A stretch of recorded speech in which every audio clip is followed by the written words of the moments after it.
You guys, I have a really heavy heart today. For years, my sister Jessa has been the perfect Duggar daughter, the one who followed all the rules, married the guy dad picked, and stayed on the show until the bitter end. But I know the truth about what happens when the cameras turn off and the TLC money runs dry. I've been there. I sued my own father just to feed my family, so I know exactly how the financial trap works. And right now, I believe Jessa is in deep, deep trouble. The renovations, the lifestyle, the 5 kids, and Ben's lack of a steady income. The math just doesn't add up anymore, seeing the signs of a total financial collapse.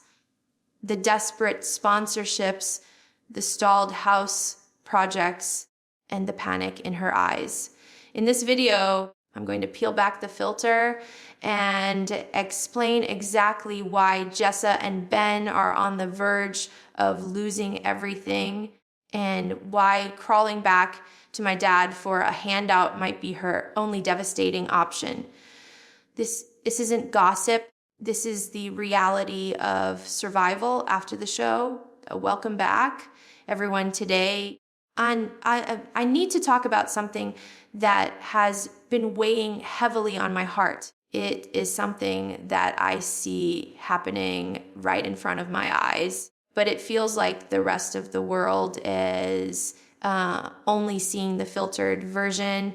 We need to talk about my sister, Jessa, the reality of the life she is living right now. You know, growing up in the big house, we were taught one thing above all else: presentation is everything. It didn't matter if we were tired, it didn't matter if we were hurting, and it certainly didn't matter if we were struggling financially behind the scenes. The rule was to smile, to put on a brave face, and to make sure the world saw a family that was blessed, prosperous, and perfectly together. That was the brand. That was the job. And honestly, nobody learned that lesson better than Jessa. When I scroll through social media today, I see Jessa posting these beautiful, curated photos of her children, her home renovations, and her quiet moments with coffee. To the outside world, it looks like the dream. It looks like the Duggar success story, but I know my sister. I know the specific look in her eyes when the weight of the world is pressing down on her shoulders.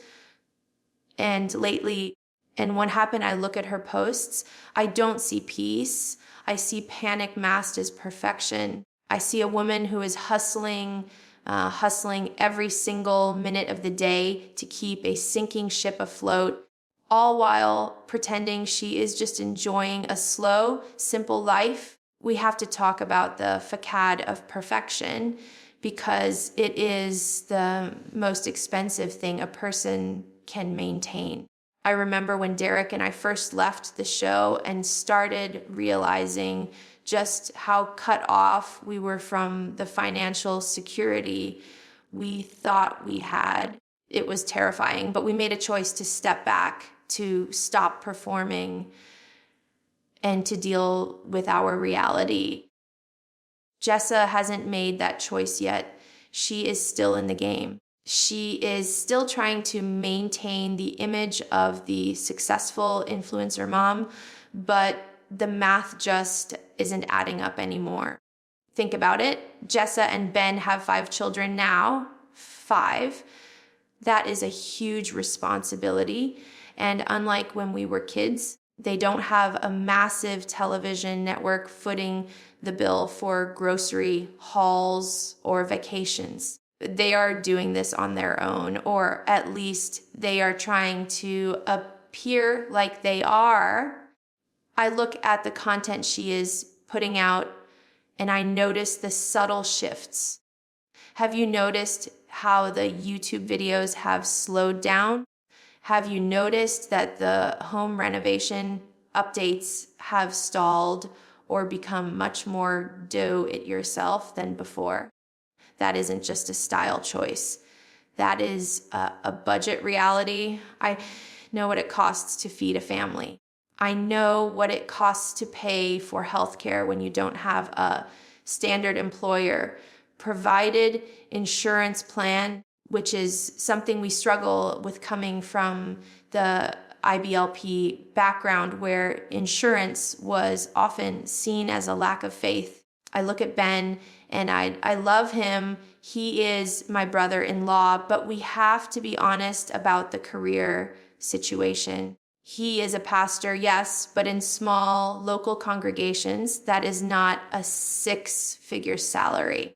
It is barely enough to cover the basics for a family of 7. So the pressure falls on Jessa. It falls on Jessa to monetize her life, to sell her privacy, to push products on Amazon just to make sure the lights stay on. But here is the tragedy of the facade. To be an influencer, you have to look like you don't need the money. You have to look like you are just sharing your favorite things because you love them, not because you desperately need that affiliate commission to buy diapers. Jessa is trapped in this cycle.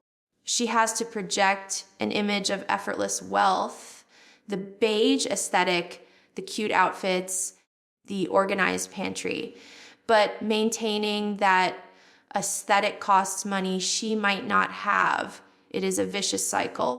You spend money to look rich so that brands will pay you, but then you have to spend that money to keep up the appearance. Watch her stories, and I see the frantic energy underneath the calm music.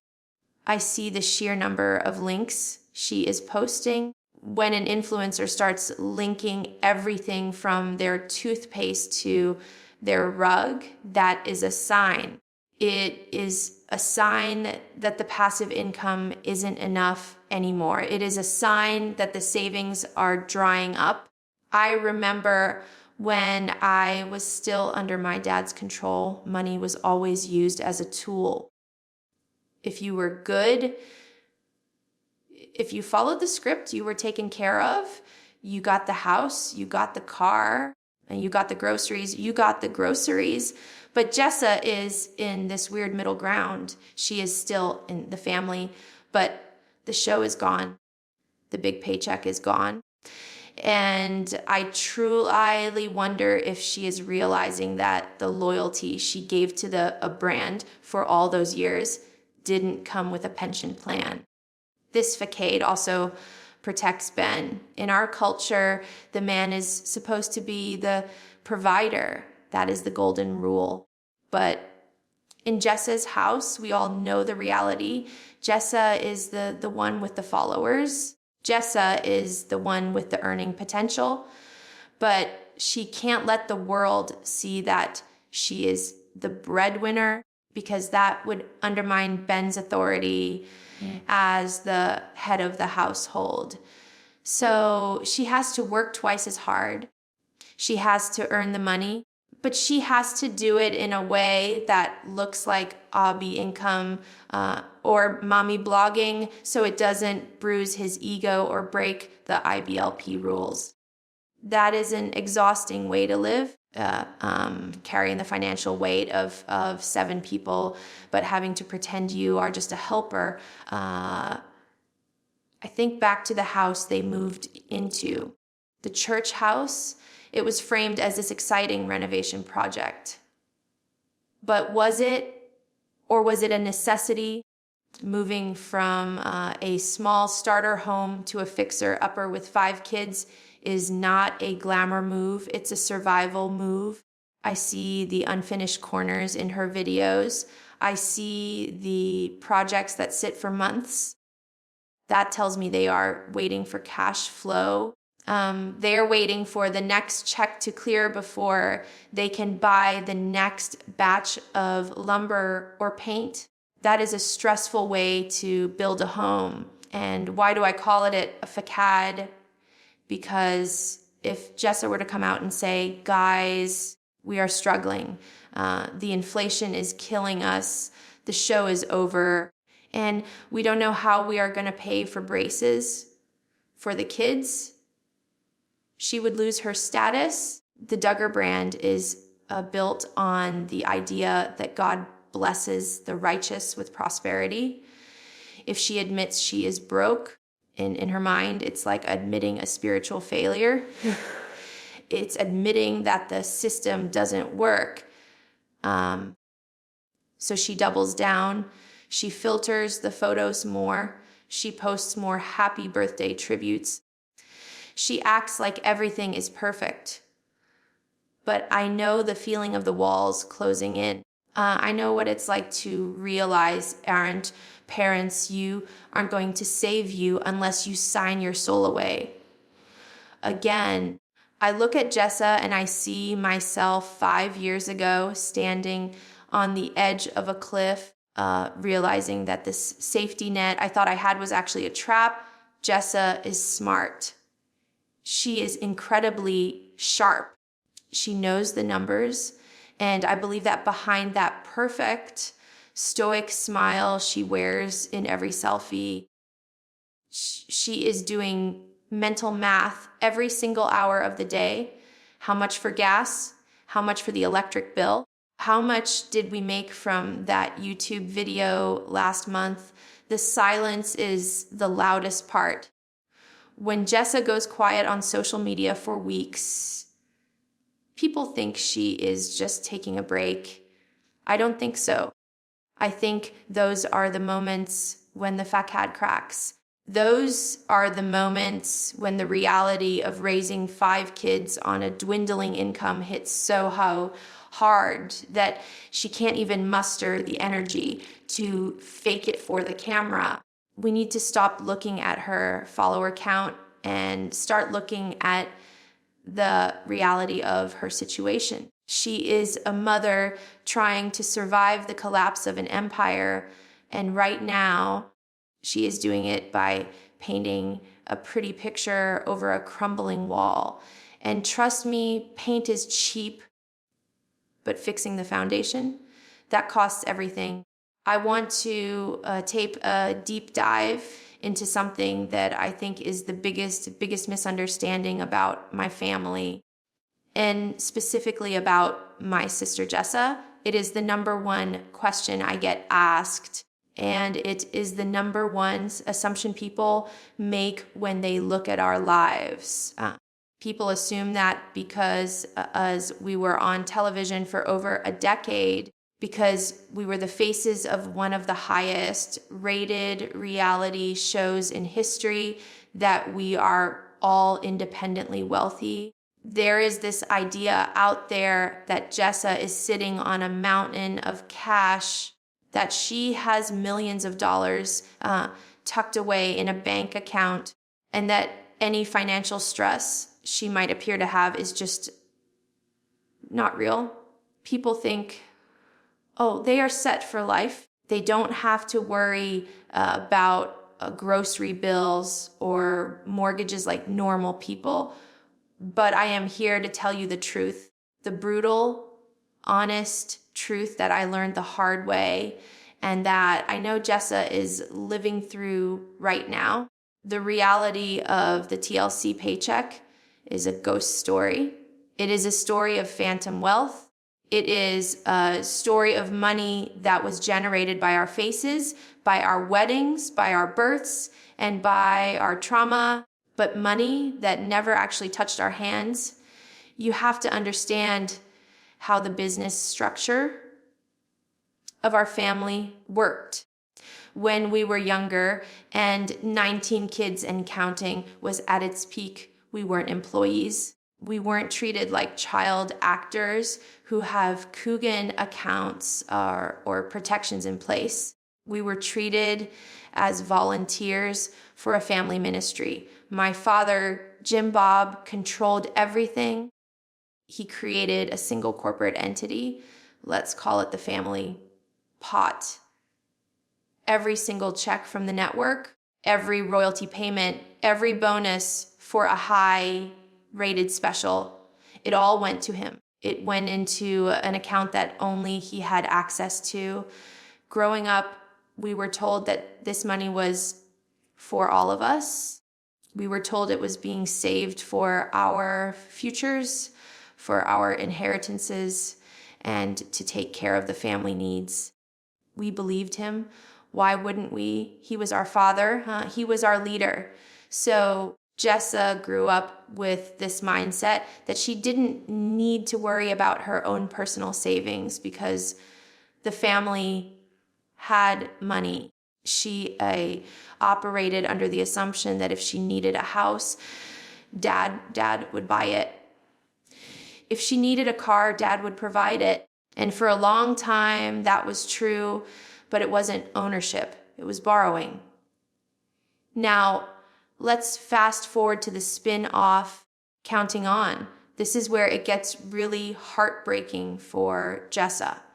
After the first scandal with Josh, the original show was canceled. Counting On was created specifically around us, the older girls. It was supposed to be our show. It was Jessa's wedding, Jessa's babies, my mission trips, Jinger's move to LA. Logic would tell you that since we were the adults and the stars of the show, we would be the ones getting paid, right? That we would have our own contracts. But that is not what happened. And this is the trap Jessa is currently stuck in. Even with Counting On, the control mechanisms remained largely the same for those who didn't fight back.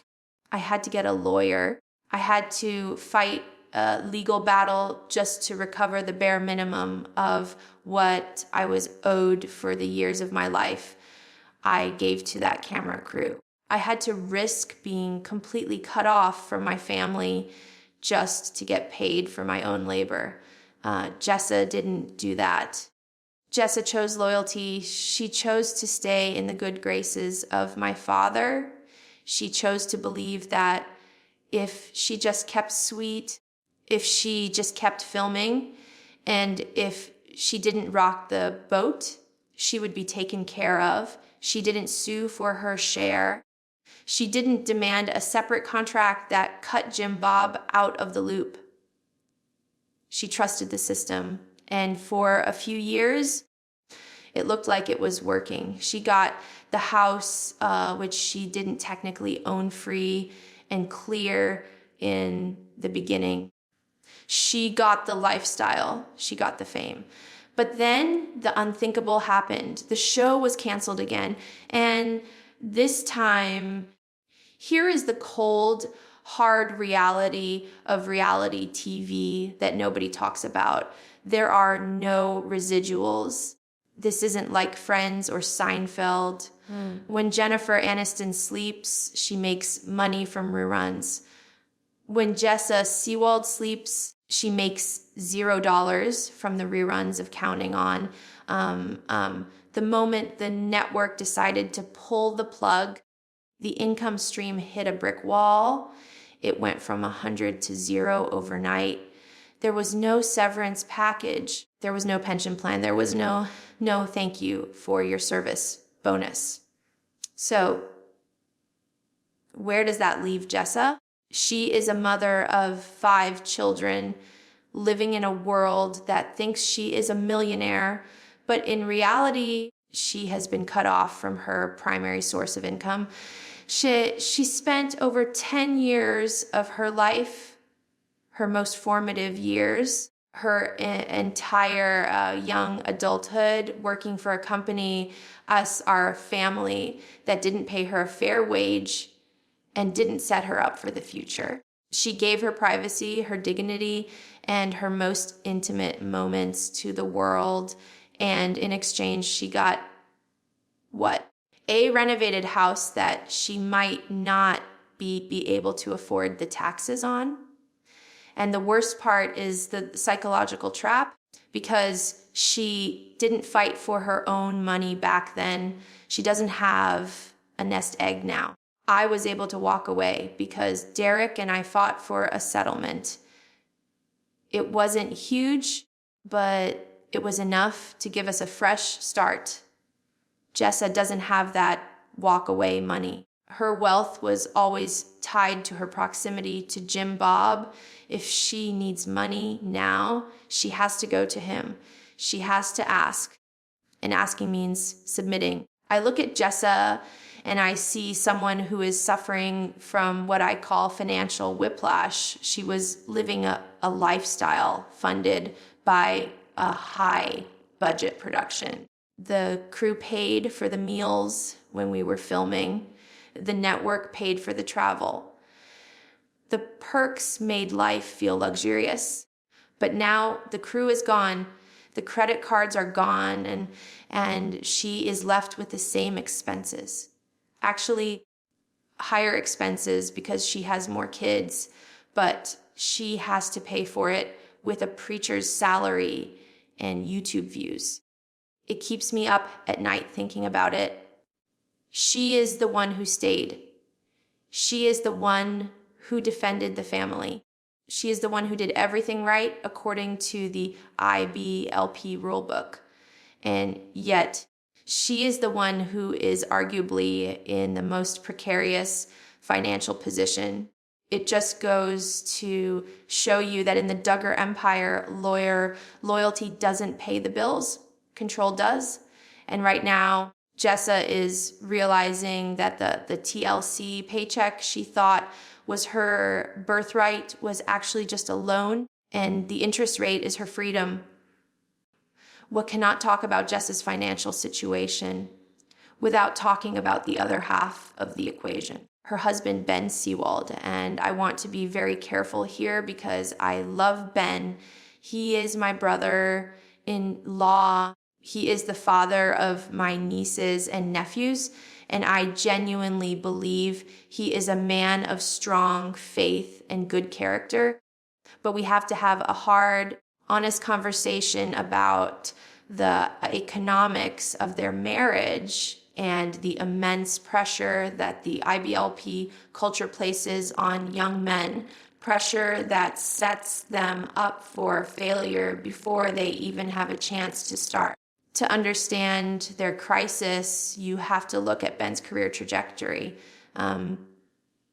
When Ben first entered our family, he was incredibly young. He was just a teenager, really. He was 18 or 19 years old when he started courting Jessa. At that age, in the real world, most young men are going to college learning a trade or figuring out who they are. But in our world, the timeline is accelerated. You are expected to marry young, start a family immediately, and become the sole provider for a household that could grow to 10 or 15 people. That is a crushing weight to put on a 19-year-old's shoulders, especially one who hasn't been given the educational tools to carry it. I remember when Ben moved into the guest house on my parents' property. He was essentially an intern for the family. He did odd jobs for my dad. He helped around the compound, and for a while, his job was effectively being a cast member on 19 Kids and counting. The show painted this picture that Ben was studying, that he was preparing for ministry, and that everything was under control. But looking back, I see now that he was being molded into a dependent of the Duggar system, not an independent man. He wasn't building a career. He was building a role within my father's kingdom. Now let's fast forward to today. Ben is a pastor. In the circles we grew up in, being a pastor or a missionary is considered the highest calling.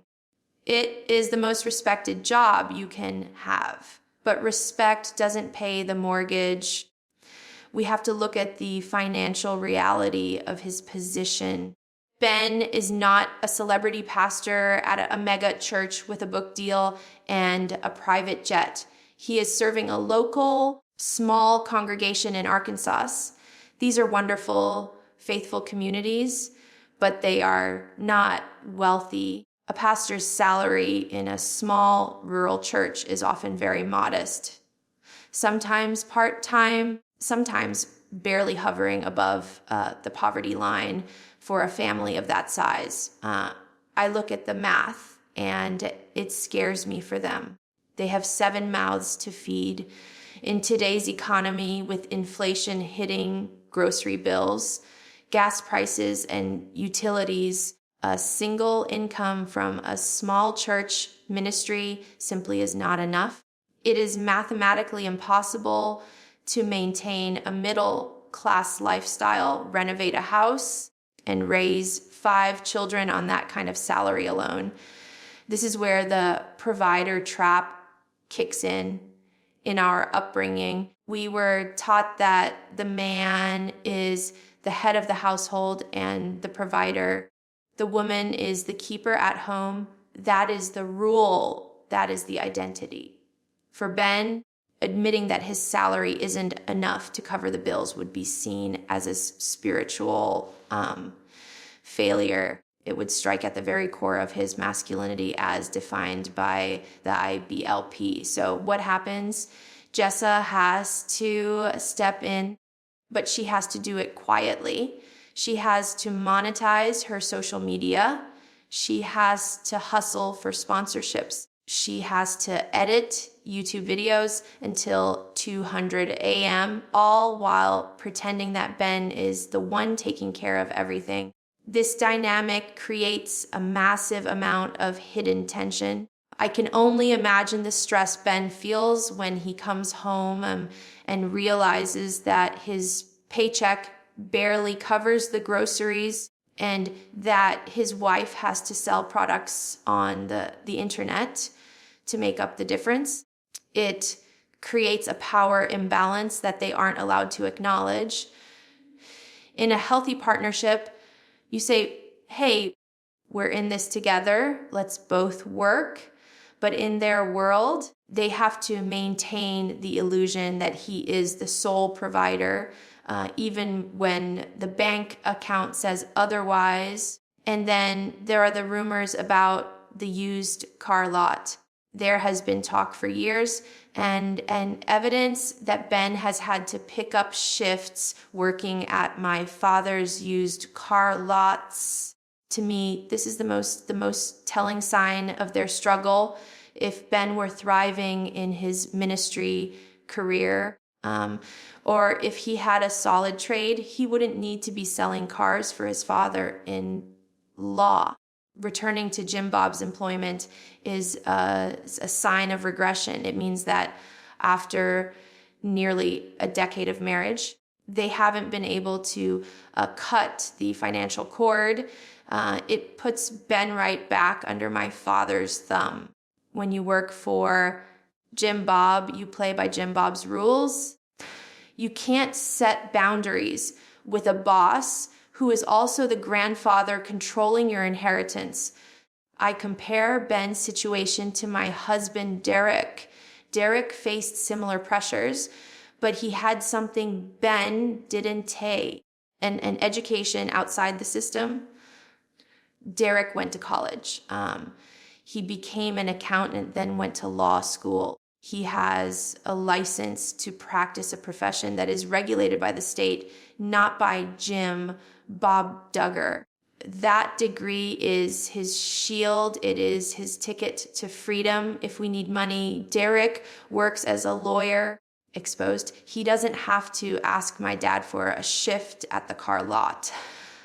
Ben doesn't have that shield. He has a seminary education, which is valuable for his soul, but limited for his wallet in the secular marketplace. If he needed to get a standard corporate job tomorrow to support his 5 kids, what would he apply for? What experience does he have on a resume other than reality TV star and local ministry? The lack of a plan B career is terrifying. They are walking a tightrope without a safety net.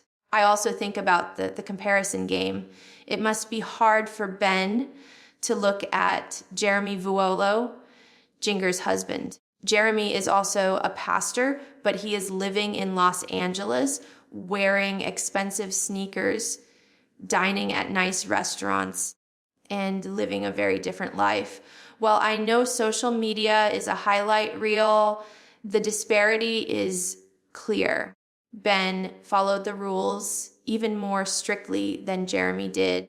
Yet Ben is the one struggling to finish a house renovation while Jeremy is playing golf in California. That has to breed some level of frustration or insecurity.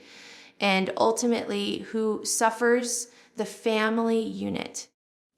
When the provider cannot provide enough, the stress bleeds into everything. It bleeds into the marriage. It bleeds into the parenting. I see Jessa working overtime to shield Ben from this criticism. She posts photos of him reading to the kids or preaching, trying to reinforce his image as a successful patriarch. But the hustle in her eyes tells a different story. She is the engine keeping that family running financially. And the tragedy is that she can never take credit for it, and he can never admit he needs help. They are trapped in roles that don't fit their reality, and until they admit that the single income provider model is broken for them, they are going to keep drowning in this silent crisis. I want to shift gears and talk about the physical roof over their heads, because in the last year or so, the house, the one everyone calls the church house, has become the central character in Jess's life story. Honestly, it has become the clearest symbol of the financial tightrope walk they are performing. To the casual observer scrolling through Instagram, Jessa's move from their tiny 2-bedroom starter home to this larger 3-bedroom fixer upper looked like an upgrade. It was framed as an exciting new chapter, a fun DIY project for the family. But when I look at that house and when I look at the process of that renovation, I don't see an upgrade. I see a struggle. I see what we call in the real estate world a money pit. Let's go back to why they moved. They were squeezed into that first little house for years with 4 kids at the time and a 5th on the way. The walls were literally closing in on them, but they didn't move into a turnkey home. They didn't buy a new build in a nice subdivision like Jinger did in LA, or like some of the other siblings have managed to do. They bought a fixer-upper, and not just a house that needed a coat of paint. They bought an old, gutted but a building that needed everything. Now, in the Duggar family, we love a good renovation. We grew up swinging hammers. But there is a difference between renovating for fun and renovating because you have no other choice. Watching Jess's blogs during that process was painful for me because I recognized the signs of budget desperation. They were doing almost all of the work themselves. And I don't just mean the fun stuff like painting or decorating.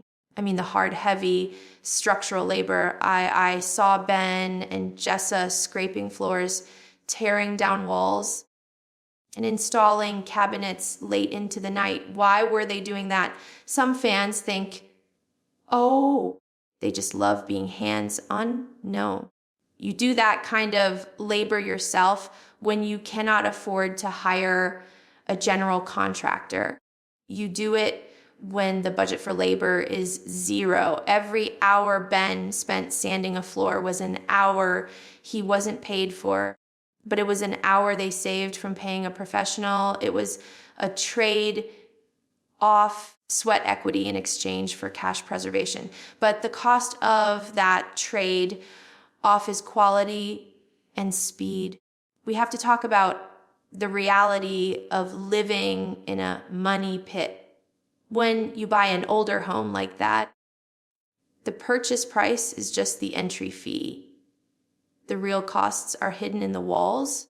I worry constantly about the things we can't see on Instagram, the HVAC systems, the plumbing, the electrical wiring, the insulation. Those are the unsexy, expensive things that drain a bank account dry. I have a sinking suspicion that Jessa and Ben have encountered surprise after surprise with this house. A leak here, a mold issue there, a drafty window that doubles the heating bill. These are the silent killers of a family budget. If you are already living paycheck to paycheck, a $500,000 bill for a new AC unit isn't just an inconvenience. It is a catastrophe. And then there is the timeline. Did you notice how long the renovation took and how even after they moved in, there were entire sections of the house that remained unfinished? Living in a construction zone is stressful for anyone, but living in a construction zone with 5 young children, that is a nightmare. It creates a level of chronic, low-grade chaos that wears on your mental health. Dust everywhere, tools lying around, rooms that are off limits, noise. I believe the reason the house sat unfinished for so long wasn't because they were too busy. It was because they were waiting on funds. I see a pattern where they would finish one room, make it look perfect, paint it beige, style it for the camera, and then silence.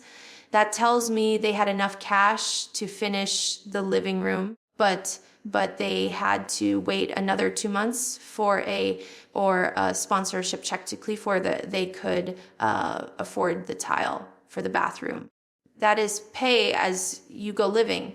It is a precarious way to build a home. You are literally living inside your own financial limitations.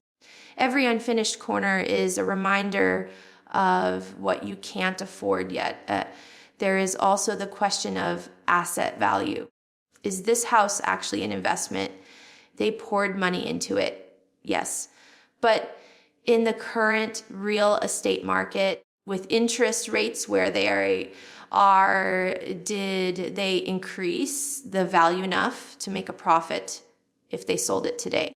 Or did they just sink cash into a building that has capped its value? If they over improved it for the neighborhood they might be underwater. And for a family whose entire net worth is likely tied up in that property, that is a terrifying thought. I also compare their living situation to the big house we grew up in. My dad built a massive fortress. Everything was industrial grade. It was finished. It was secure. Jessa is trying to replicate that feeling of security for her kids, but she is doing it with a fraction of the resources. I see her trying to create these beautiful aesthetic spaces, the coffee bar, the plant corner, the organized homeschool shelf. She is trying so hard to signal to the world, look, we are doing well. Look how pretty our house is. But I look past the filter. I see the fatigue, see a mom who is trying to turn a sow's ear into a silk purse because she has to make the house look good because the house is also her studio. It is her set. If the house looks falling apart, the brands won't want to advertise with her. So she is trapped in this cycle of spending money to make the house look Instagrammable so she can make money to pay for the house. It feels less like a dream home and more like a trap, a money pit that demands constant feeding. And I truly wonder, in the quiet moments when the cameras are off and the kids are finally asleep, does she look around at the unfinished trim or the drafty windows and regret leaving the small house? Does she wish they had that liquidity back? Because right now they are house poor. They are rich in square footage, so relatively speaking, but poor in cash. And in a recession, you can't buy groceries with drywall. You need cash. And that house is eating it all. We have discussed the show being canceled, and we have discussed the house draining their savings. But now we have to talk about the lifeboat that Jessa tried to build and why that lifeboat is currently taking on water faster than she can bail it out. We have to talk about YouTube. When Counting On was canceled by TLC, there was a moment of panic for everyone in the family who relied on that income. But Jessa, being the strategic thinker that she is, pivoted almost immediately. She looked at the landscape of social media and realized that if she couldn't be a reality TV star on cable, she would be a reality TV star on the internet. She would become a family vlogger. And for a while, honestly, it seemed like a brilliant move. I remember watching her subscriber count climb. She hit 1 million subscribers relatively quickly. Her early videos, the birth specials, the house tours, the day in the life updates were pulling in massive numbers. We are talking over 1 million views per video. In the world of YouTube AdSense, that is serious money. It is comparable to, or sometimes even better than, cable TV salary, because you don't have to split it with a production company or your father. You keep the profit for a year or two. I think Jessa and Ben breathed a sigh of relief. They thought, okay, we figured it out. We don't need TLC. We have an audience. We have a platform. We are safe. They built their budget and their lifestyle around this new income stream. They renovated the house. They bought the car. They planned their future based on the idea that these views would last forever.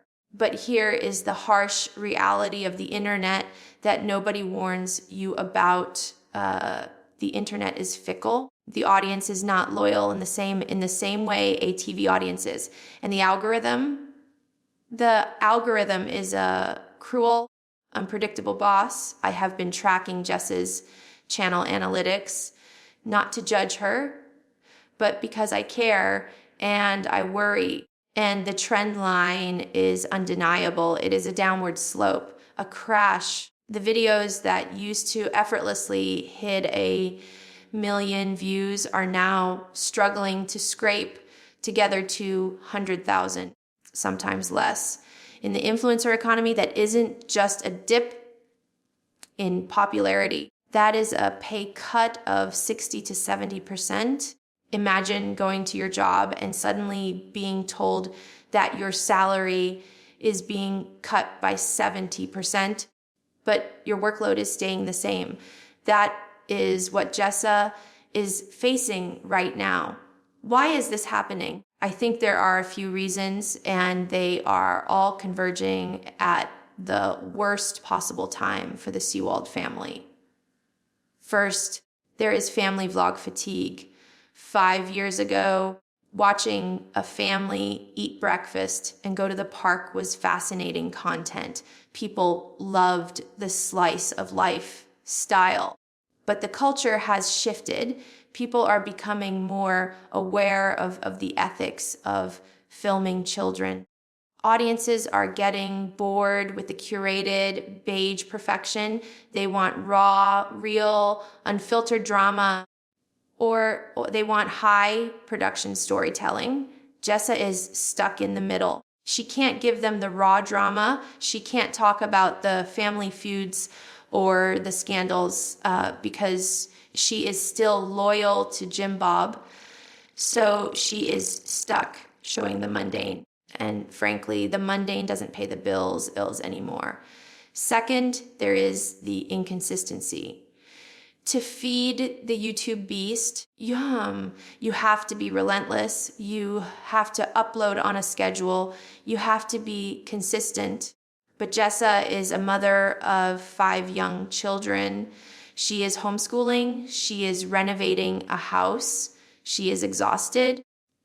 I see the gaps in her upload schedule. She will go silent for a month, then post 3 videos in a week.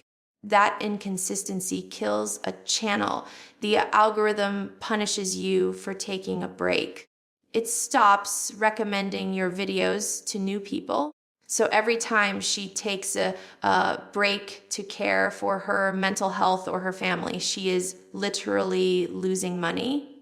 It is a trap. You either burn out making content or you go broke taking a break. Let's talk about the math of AdSense. People think YouTubers are rich, but it depends on the RPM, revenue per mil, or how much you get paid per 1,000 views. In the family niche, it's decent, but it's not infinite. If a video gets 200,000 views, that might be a few $100s, maybe 1,000 if you're lucky with holiday ad rates. That sounds like a lot until you realize that video took a week to film and edit, and that check has to support a family of 7 for a month. It's not enough. You cannot pay a mortgage, buy groceries for 7 people, pay for gas, insurance, and utilities on 200,000 views a month. You just can't. So the panic sets in. I can feel it in the content she produces. Have you noticed how the titles are getting more clickbaity? Disaster in the kitchen. Oh, scary moment with the kids. She is trying to manufacture intrigue to get those clicks back. She is trying to hack the system because she needs the numbers to go up. But the audience is smart. They can smell desperation.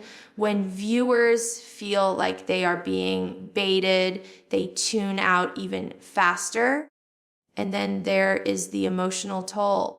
Waking up every morning and checking your phone to see if strangers watched your video is a terrible way to live. Your self-worth and your ability to feed your kids is tied to a graph on a screen. If the line goes up,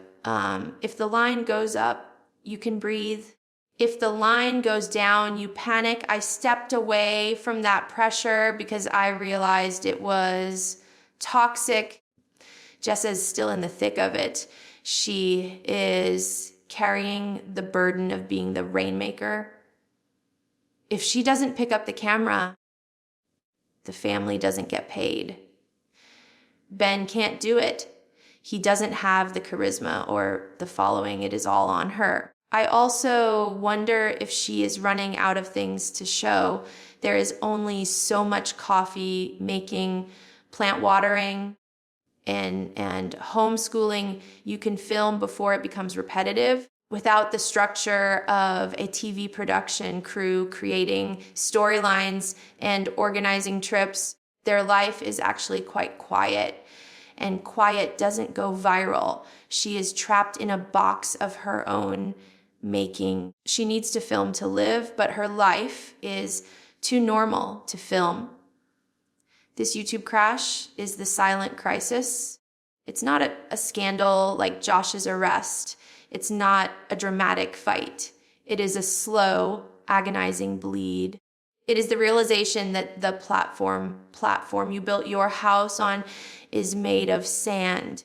I truly believe Jessa is looking at her analytics right now and realizing that the influencer era of the Duggar family is ending. And the terrifying question she has to answer is, what comes next? If YouTube goes to zero, what is the backup plan? Because right now, looking at Ben's career and their savings, I don't think there is one. The lifeboat is leaking and they are drifting further and further out to sea. No, we have to go to the darkest and most complicated part of this entire story. We have talked about the lack of income from TLC, the struggle with the house, and the crash of the YouTube channel. But you might be asking yourself, Jill, if Jessa is struggling so much, why doesn't she just ask your dad for help? Jim Bob is a millionaire. He owns real estate. He has investments. Surely he wouldn't let his daughter drown financially. And the answer is yes, he probably is helping. But you have to understand something fundamental about my father and the way the Duggar family economy works. Money in our family is never just a gift. It is never just generosity. Money is a tool. Money is a weapon. And most importantly, money is a leash. I call this Jim Bob's financial leash. And right now, I believe that leash is wrapped tighter around Jessa's neck than it has ever been before. Story to understand Jessa's current position. You have to understand the system we were raised in.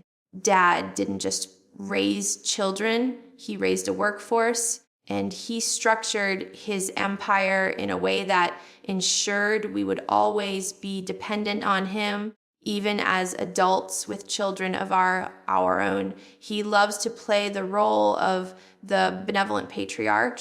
He loves to be the one to hand you the keys to a car or the deed to a house. It makes him feel powerful. It makes him feel like the provider. But there is always a catch. There are always strings attached. Those strings aren't thread. They are steel cables. When Jessa and Ben moved into their first house, the small one by the highway, that was a family asset.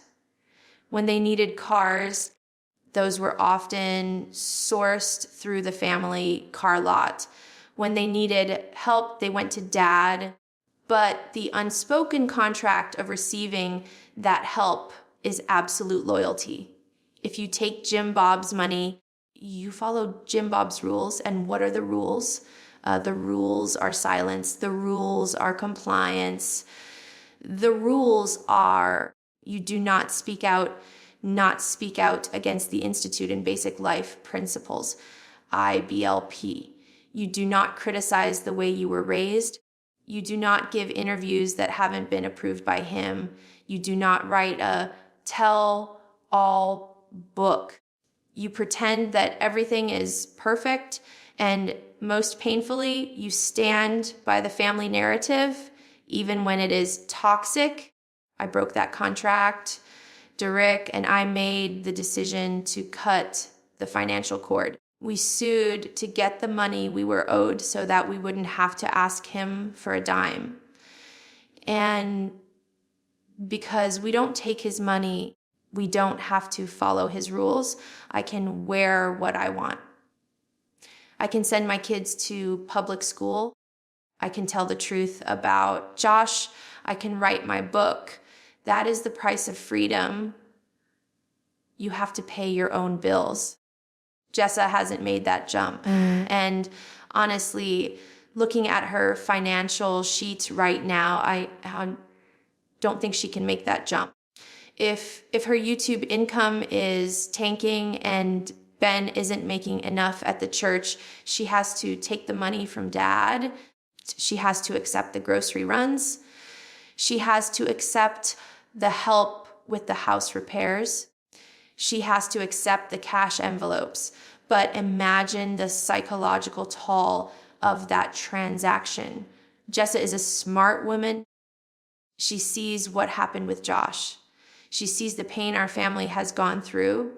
She knows deep down, but that the system is broken. But she can't say it. She can't like a tweet that criticizes the family. She can't support me publicly when I speak out. Why? Because if she does, the check doesn't clear. The help stops. It creates a dynamic of fear. She is literally hostage to her own lifestyle. If she were to wake up tomorrow and say, I'm done, I want to tell my truth, I want to distance myself from this toxic brand, she would be financially destitute within a month. My dad knows this. He counts on this. He structured their lives. No education, no outside careers, specifically so that they would have to come back to him. It breaks my heart because I see Jessa defending the family on social media or posting these tributes to my parents. The world thinks, oh, she's brainwashed. But I see it differently. I see it as a survival tactic. She is singing for her supper. She is posting that happy Father's Day photo, not just because she loves him, because she needs him to pay for the new roof. It is transactional affection. And let's talk about Ben's role in this. In the IBLP, the man is supposed to be the head of the house. He is supposed to be the authority. But how can Ben be the authority in his own home if the real provider is his father in law? If Ben has to go to Jim Bob to ask for work at the car lot or to ask for a loan to finish the renovation, he is effectively emasculated in the eyes of the system he believes in. He isn't the patriarch of the Seewald family. He is a branch manager of the Duggar empire. That has to eat away at him. It has to create tension in their marriage. Also suspect that the ownership of their assets is murky. My dad loves to put things in LLCs. He loves to hold the title. Does Jessa truly own that house free and clear? Or does Jim Bob have a lion on it? If she walked away today, would she leave with equity or would she leave with nothing? My guess is the latter. He sets it up so that leaving is too expensive to contemplate. This leash is why you haven't seen a Jessa Seewald tell all book. I know publishers have reached out to her. I know she could get a massive advance, probably enough to solve their money problems for a few years. If she wrote a book called Growing Up, Duggar, The Truth, but she hasn't, and she won't, because a book deal is a one-time payment. Jim Bob is a lifetime subscription to security as long as you obey. She is choosing the slow, steady drip of dad's money over the explosion of freedom. And I don't judge her for that. Fear is a powerful motivator. When you look at 5 hungry kids, you do what you have to do to feed them. But we need to stop pretending that she is staying because she agrees with everything. She is staying because the gate is locked and Jim Bob holds the key and the key is made of gold. The tragedy is that Jessa was the strong one. Growing up, she was the one with the grit. She was the one who challenged authority. To see her now so completely subdued by this financial dependency is painful. The leash isn't just about money. It's about silencing her spirit. As long as she needs his money, we will never, ever hear her real voice. And right now, with the bills piling up, leash is being pulled tighter and tighter. We'll need to sit down and do some math, real hard kitchen table math. Because while we talk about houses and careers and YouTube algorithms, the most immediate and pressing financial reality for for Jessa and Ben is the daily cost of keeping 5 human beings alive, healthy, and clothed. In the culture we grew up in, children were always framed as blessings, and they are. I look at my own boys and I look at my nieces and nephews, and they are gifts. But the IBLP teaching often stopped there. We were told children are a reward and God will provide. We weren't taught about inflation. We weren't taught about the rising cost of pediatric dental care. We weren't taught about the sheer logistical expense of managing a large family in the modern world without television network footing the bill. Jessa has 5 children now: Spurgeon, Henry, Ivy, Fern, and George. That is 5 mouths to feed, 5 bodies to clothe, and 5 futures to prepare for. And let me tell you, the economy of 2026 is very different from the economy of 2004 when my parents were raising us. Back then, my dad could buy bulk beans and rice, and we wore denim skirts from thrift stores, and that was accepted. But Jessa is living in a different world. She is an influencer. She can't just dress her kids in rags. There is an expectation of appearance that adds a premium to everything she buys.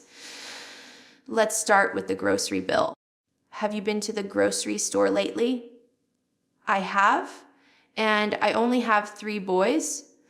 When I push my cart through the aisles, I am shocked at the prices. Now multiply my cart by 2. Jessa has to feed 7 people 3 times a day plus snacks. And as those boys, Spurgeon and Henry, get older, they aren't eating like toddlers anymore. They are eating like growing boys. The tater tot casserole.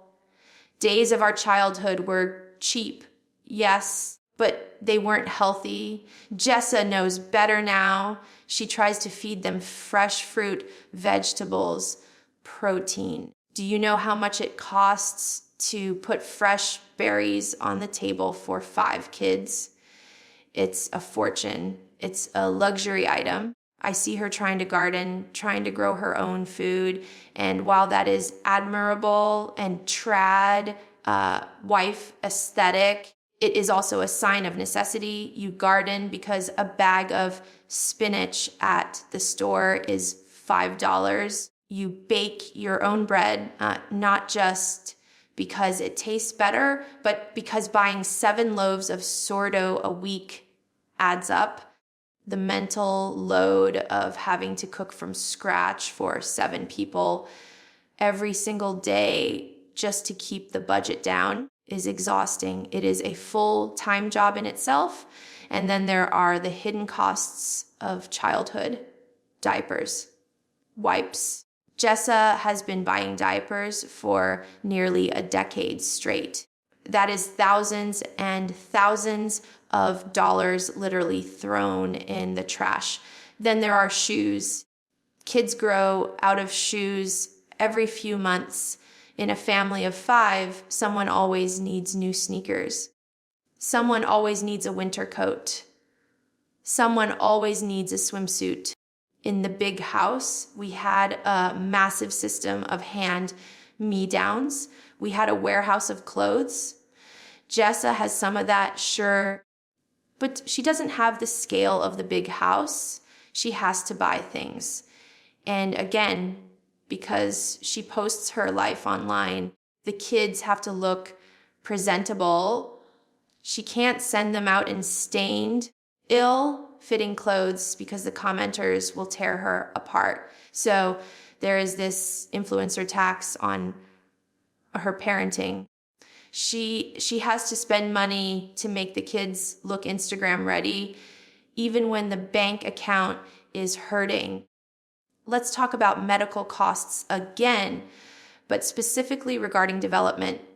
Kids need braces. I look at those beautiful smiles and I hear cha-ching.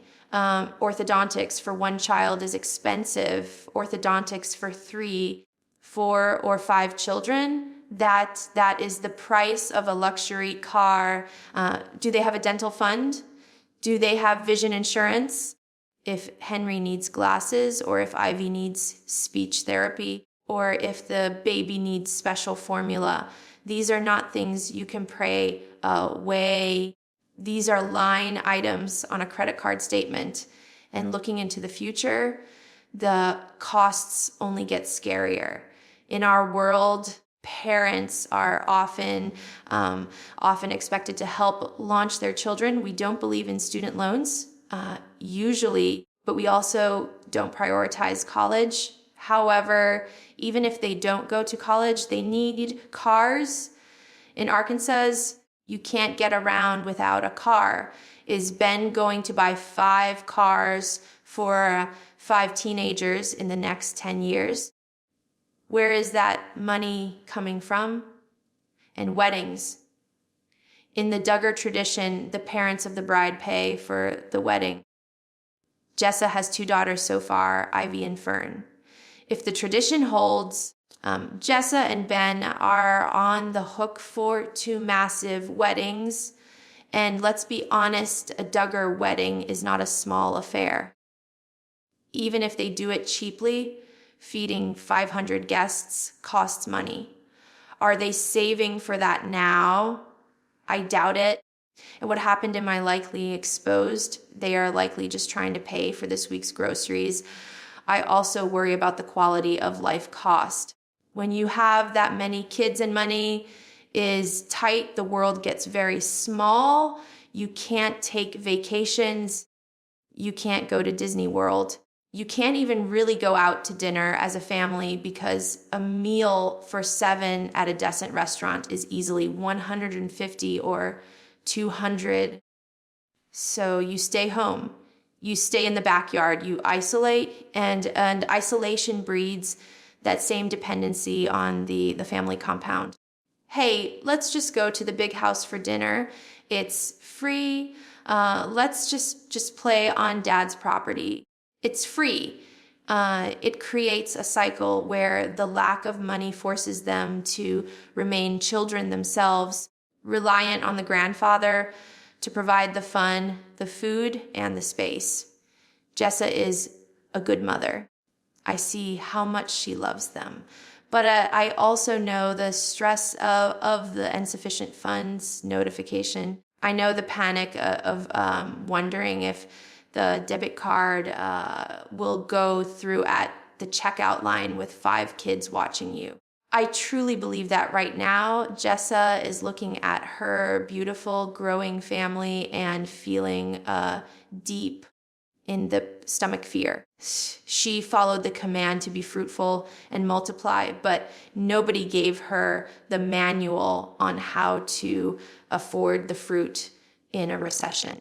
She is doing the impossible every day, stretching every dollar until it snaps, but eventually the math wins. You simply cannot raise 5 kids on a part-time pastor's salary and dwindling YouTube views without something breaking.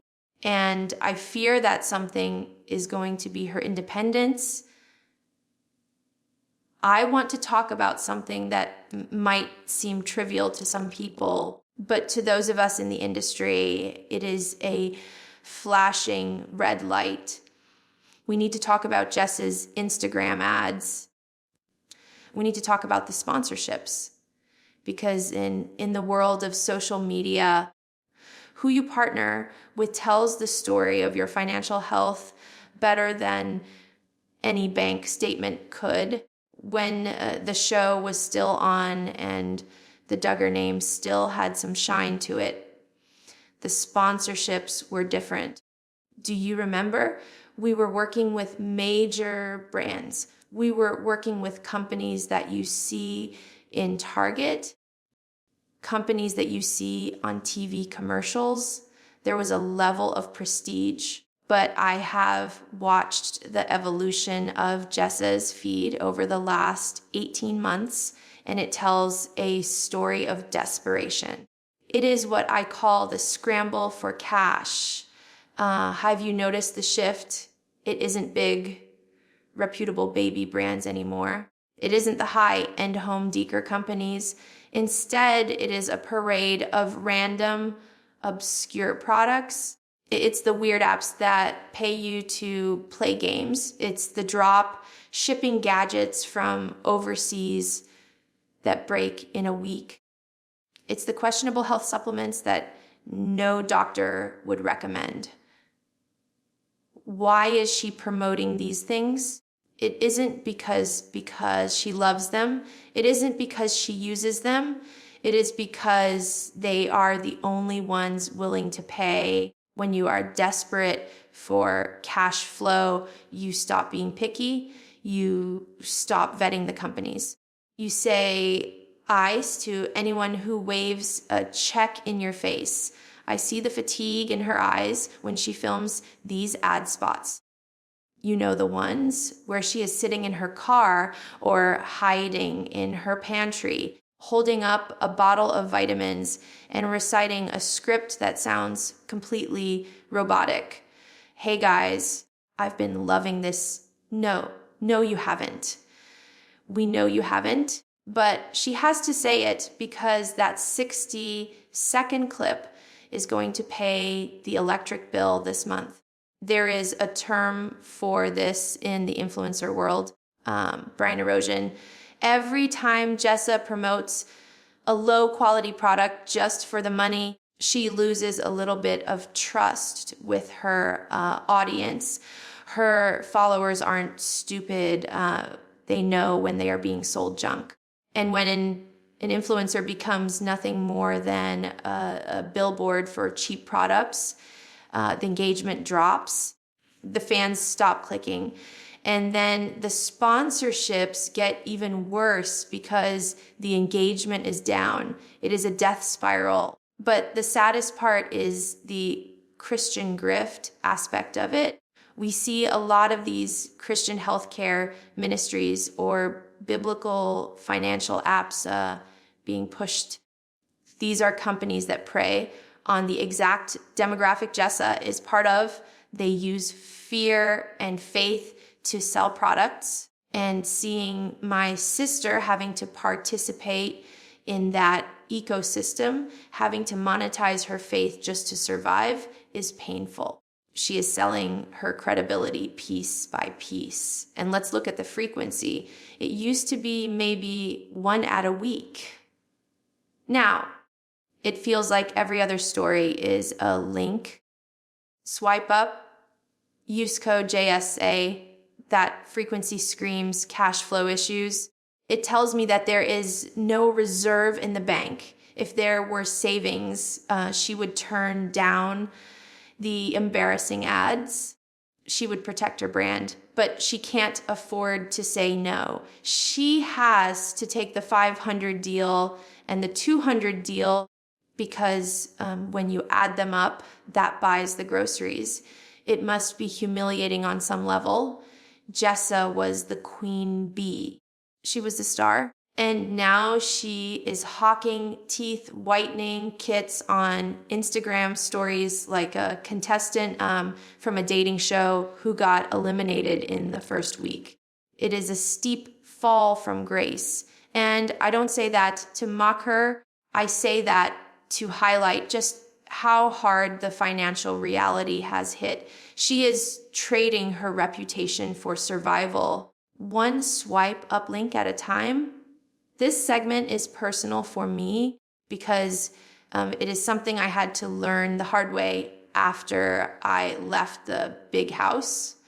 We need to talk about health insurance. It is not a sexy topic. It is not something that gets views on YouTube, but it is single biggest risk factor in Jessa and Ben's life right now.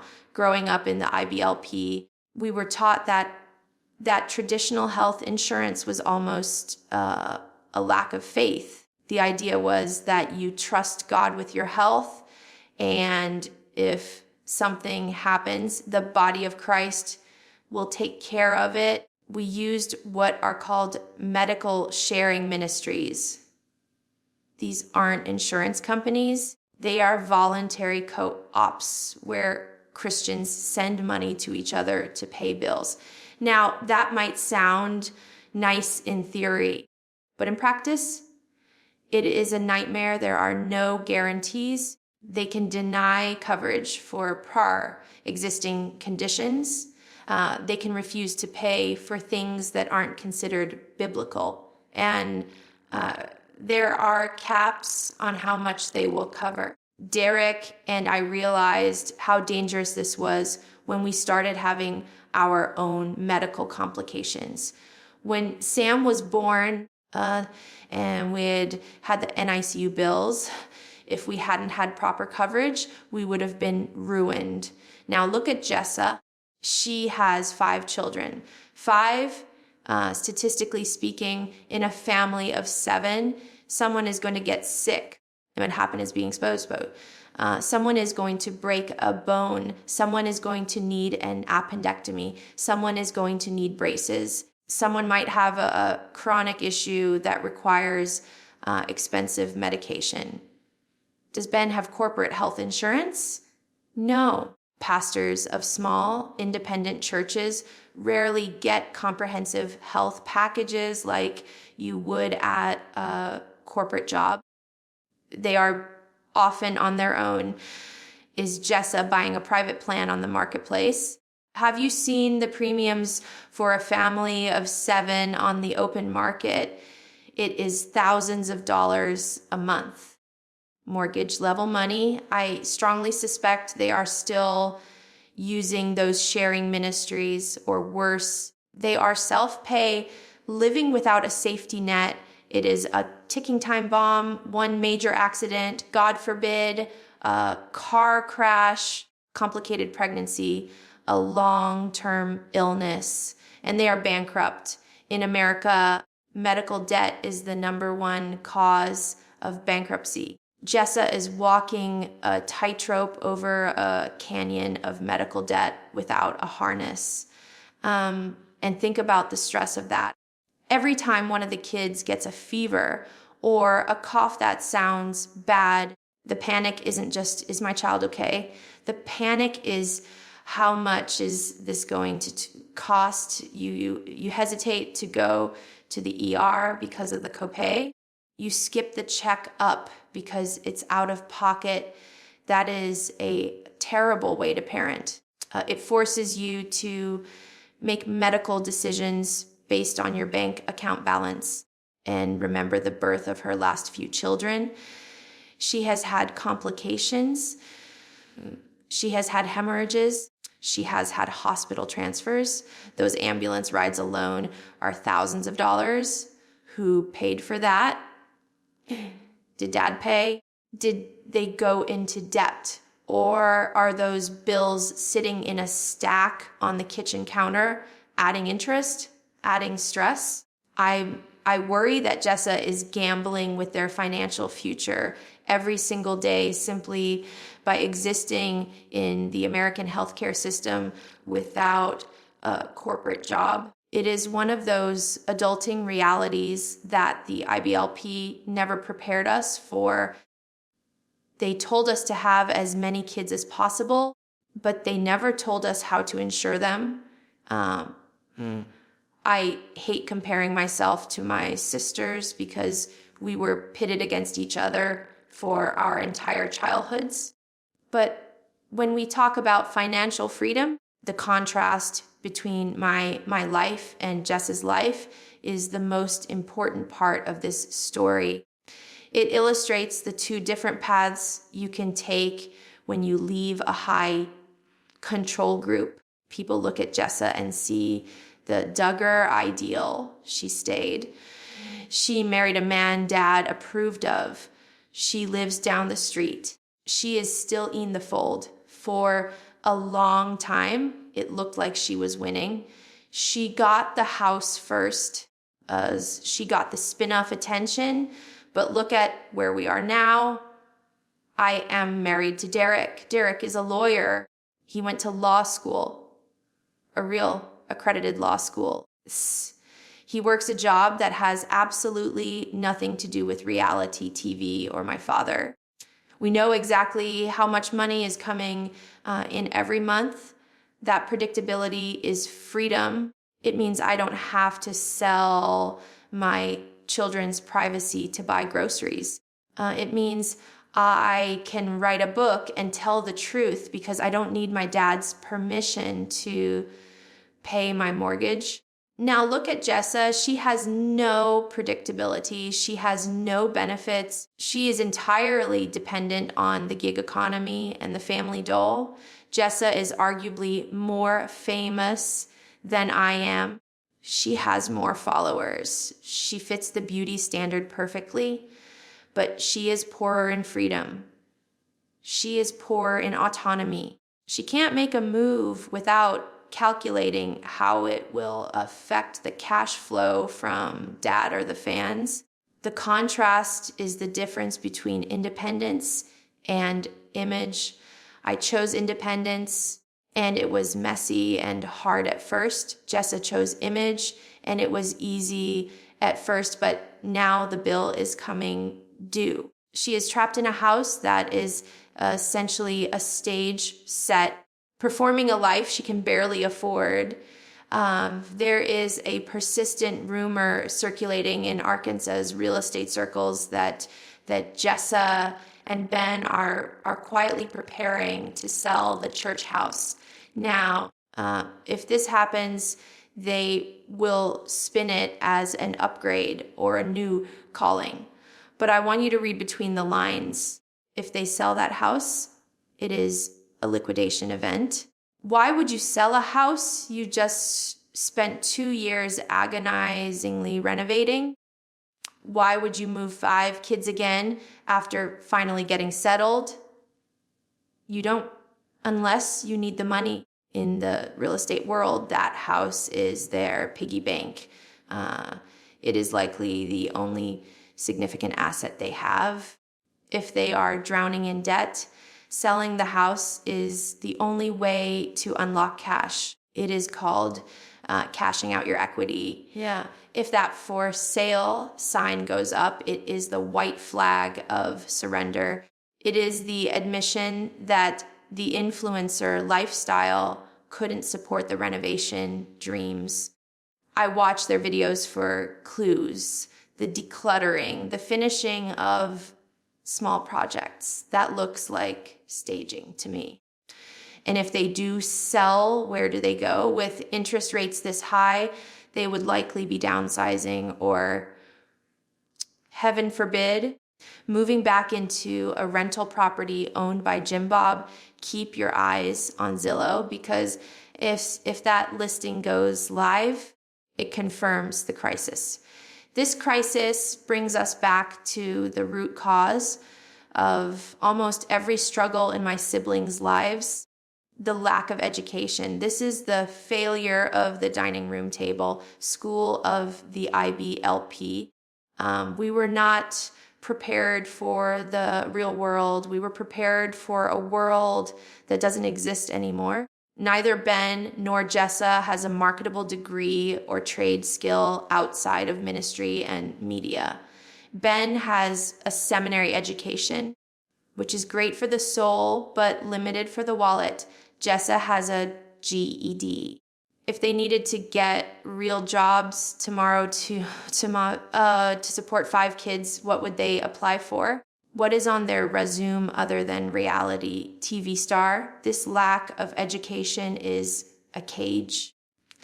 It forces them to rely on the internet, which is fickle, or the family, which is controlling. Derek always told me education is the one thing no one can take away from you. Jessa doesn't have that shield. She is smart, incredibly smart, but she was denied the tools to turn that intelligence into a career. Now she is facing a modern economy with 19th century skills, and the math just doesn't work. It is unfair, but we have to acknowledge the Josh Duggar factor. My brother's crimes didn't just destroy his life. exposed. They nuked the earning potential of every single person with the last name Duggar. Jessa is paying the price for Josh's actions every single day. Before the raid, Jessa could have gotten sponsorships from major companies, Target, Walmart, Gymboree. Now, she is radioactive. No corporate marketing department wants their logo next to the name Duggar. It is too risky. This is why she is stuck with the low tier, sketchy ads. Josh's scandal put a ceiling on her income that she cannot break through. No matter how hard she works or how perfect her photos are, she is trying to build a career in the ruins of a reputation her brother burned down. I often wonder what the text chains look like between the siblings these days. I have a sinking suspicion that money is being borrowed behind the scenes. We know that some of the brothers, like Jed or Jason, have businesses that are tied to dad's real estate. They have cash flow. It creates such an awkward, painful dynamic if Jessa, the older sister, the one who practically raised them, has to ask her younger brothers for a loan. Imagine the humiliation. Borrowing money from family is messy. It comes with judgment. It comes with advice you didn't ask for. If Jessa is in debt to her siblings, it traps her even further in the family web. She can't distance herself from people she owes money to. There have been sightings of Ben working at the family used car lot again. To me, this is the ultimate sign of regression. The car lot is where the Duggar boys go when they have nowhere else to go. It is Jim Bob's holding pen. If Ben is selling cars for my dad, it confirms everything. It means the ministry isn't paying enough. It means YouTube isn't paying enough. It puts Ben right back under my dad's thumb, exactly where dad wants him. You can't set boundaries with a boss who is also the grandfather controlling your inheritance. It is a sign that they have exhausted their independent options and are crawling back to the safety of the compound economy. I want you to pause and imagine the stress Jessa is under. In her world, she is not supposed to be the provider. She is supposed to be the keeper at home. But in reality, she is the rainmaker. She is the one editing videos at 2 a.m. She is the one hustling for deals, carrying the financial weight of 7 people while pretending to be a submissive housewife is a cognitive dissonance that breaks people. She has to protect Ben's ego while paying the bills he can't pay. That is an exhausting, lonely place to be. I see the mask slipping in her recent videos. She looks tired, not just mom tired, but soul tired. The pressure to keep the lights on without letting anyone see her sweat is immense. Here is the $1 million question. Why doesn't Jessa just write a book? I know for a fact that publishers would pay her a massive advance, hundreds of thousands of dollars for a tell-all. It would solve their money problems overnight. But she won't do it. Why? Because a book deal is a one-time check. Jim Bob is a lifetime subscription. If she writes that book, she is cut off forever. She loses the inheritance. She loses the family support system. She loses access to the siblings she loves. She has done the math, and she has decided that the slow, steady drip of dad's controls is safer than the explosion of freedom. It is a tragedy because her story is the one the world wants to hear, but she is too afraid of the cost to tell it. Did you notice their Christmas this year? It was quiet. In the past, there were piles of gifts. This year, it was very scaled back. Experiential gifts, thrifted items, handmade things. Now, love a simple Christmas, but when you combine that with everything else we know, it points to a budget freeze. They didn't travel. They didn't do the big spectacle. It was a hunker down holiday. To me, that signals that they are tightening their belts to an extreme degree. They are trying to lower the expectations of the children because they know they can't sustain the lifestyle they used to have. If I could speak to Jessa directly, without the cameras, without the family interference, I would tell her this: you are strong enough to make it on your own. You don't need Dad's money to survive. It will be hard. Yes, you might have to downsize. You might have to live simply for a while. But the peace of mind that comes from owing no man anything is worth more than any renovated house. I want her to know that there is a life outside the walls of the compound. I want her to know that she has value beyond her ability to reproduce or film content. But she has to be the one to open the cage door. I can't do it for her. So what happens next? I have a prediction. It brings me no joy to make it unless Ben finds a drastic career change, or unless Jessa decides to break away and write that book. Believe they will slowly merge back into the big house system completely. We will see them moving into a property owned by Jim Bob. We will see Ben taking a larger role in the family business. We will see them become the new Jim Bob and Michelle, the loyal lieutenants who uphold the empire because they cannot afford to leave it. They are on the verge of total re-assimilation. The financial crisis is the tool my father is using to bring his wandering sheep back into the fold. And unless Jessa fights back now, the trap will snap shut forever. This is the reality of life after the show. You either get free or you get owned. And right now, Jessa is being owned